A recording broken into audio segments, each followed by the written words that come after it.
بسم اللہ الرحمن الرحیم۔ مرزا صاحب کا دعویٰ نبوت، اس کی سزا میں تاخیر کی وجہ۔ سوال: ترجمان القرآن جنوری فروری 1951 کے صفحہ نمبر 326 پر آپ نے لکھا ہے کہ میرا تجربہ ہے کہ اللہ تعالیٰ کبھی جھوٹ کو فروغ نہیں دیتا۔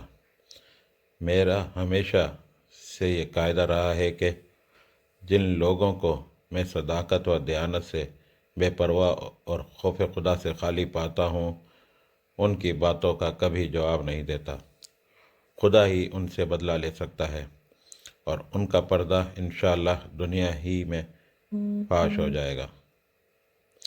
میں عرض کر دوں کہ میں نے جماعت احمدیہ کے لٹریچر کا مطالعہ کیا ہے اور ان کے کام سے دلچسپی ہے۔ میرے مندرجہ ذیل استفسارات اسی ضمن میں ہیں۔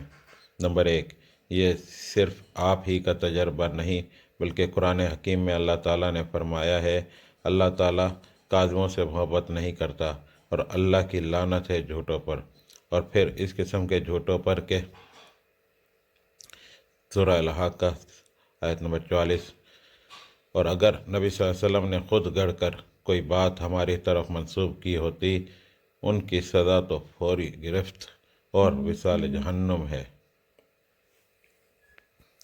سورہ الحاقہ آیت نمبر 45 اور 46۔ تو ہم اس کا دایاں ہاتھ پکڑ لیتے اور اس کی رگ گردن کاٹ ڈالتے۔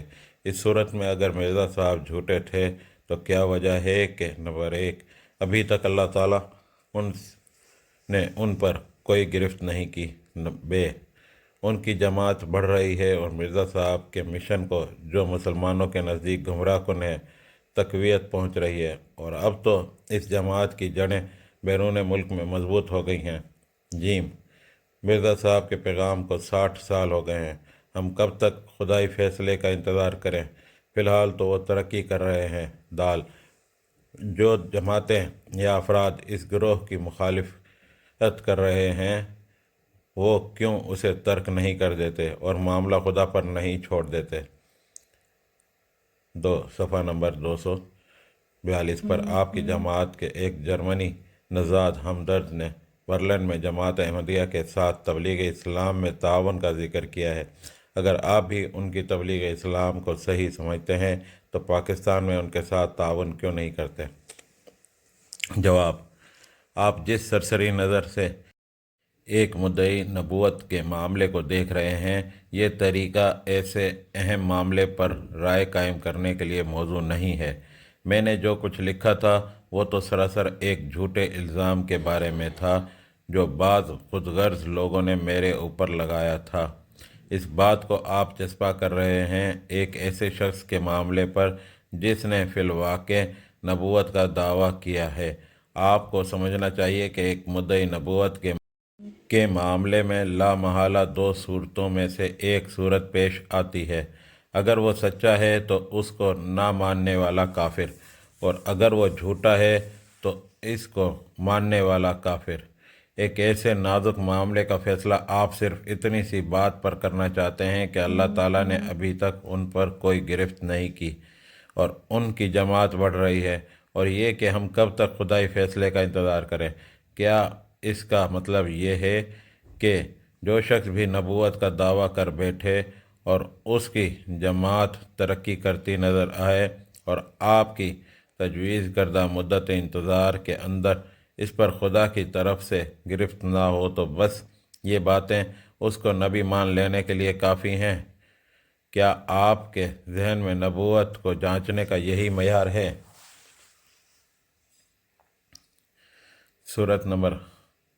سورۃ الحاقہ آیت نمبر 44 سے جو استدلال آپ نے کیا ہے وہ بنیادی طور پر غلط ہے۔ اس آیت میں جو بات کہی گئی ہے وہ یہ ہے کہ محمد صلی اللہ علیہ وسلم جو حقیقت میں اللہ کے نبی ہیں، اگر خدا کی وحی کے بغیر کوئی بات خود تصنیف کر کے خدا کے نام سے پیش کر دیں تو ان کی رگ گلو کاٹ دی جائے گی۔ اس سے یہ معنی نکالنا صحیح نہیں ہے کہ جو شخص حقیقت میں نبی نہ ہو اور غلط طور پر اپنے آپ کو نبی کی حیثیت سے پیش کرے، اس کی رگ گلو بھی کاٹ جائے گی۔ نیز اس آیت میں اللہ تعالیٰ نے سچے اور جھوٹے نبی کی پہچان کے لیے یہ بات ایک معیار کے طور پر پیش نہیں کی ہے کہ جس مدعے نبوت کی رگ گلو نہ کاٹی جائے وہ سچا نبی ہے، اور جس کی رگ کاٹ دی جائے وہ جھوٹا مدعی ہے۔ قرآن کی آیتوں میں تعویل کی یہ کھینچ تان جو ظاہر ہے کہ آپ کی اپنی اپج کا نتیجہ نہیں ہے بلکہ مرزا صاحب کی جماعت سے ہی آپ نے سیکھی ہے، بجائے خود اس بات کی علامت ہے کہ یہ جماعت خوف خدا سے کس قدر خالی ہے۔ محمد صلی اللہ علیہ وسلم کے بعد جو شخص نبوت کا دعویٰ کرے اس کی بات کو ان معیاروں پر نہیں جانچا جائے گا جو آپ نے پیش کیے ہیں، بلکہ اسے پورے اطمینان کے ساتھ اس بنیاد پر رد کر دیا جائے گا کہ قرآن و احادیث صحیحہ اس معاملے میں قطعی ناطق ہیں کہ حضرت صلی اللہ علیہ وسلم کے بعد اب کوئی نبی آنے والا نہیں ہے۔ میں ان دلائل سے بھی واقف ہوں جو مرزا صاحب اور ان کے متبعین نے باب نبوت کے کھلے ہونے پر قائم کیے ہیں، مگر آپ سے صاف عرض کرتا ہوں کہ ان دلائل سے اگر کوئی تاثر ہو سکتا ہے تو وہ صرف ایک بے علم یا کم علم آدمی ہی ہو سکتا ہے۔ ایک صاحب علم آدمی کو تو ان کے دلائل دیکھ کر صرف ان کے جہل ہی کا یقین حاصل ہوتا ہے۔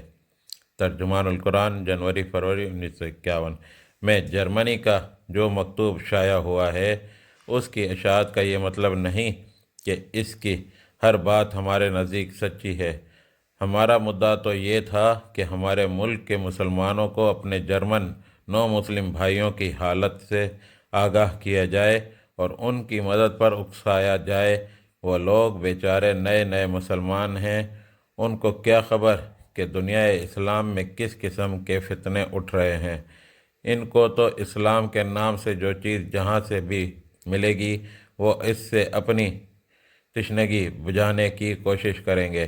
یہ ہمارا کام ہے کہ انہیں اسلام کے متعلق صحیح لٹریچر فراہم کر کے دیں، ورنہ اندیشہ ہے کہ وہ بیچارے ناواقفیت میں کسی فتنے کا شکار نہ ہو جائیں۔ ترجمان القرآن جولائی 1951۔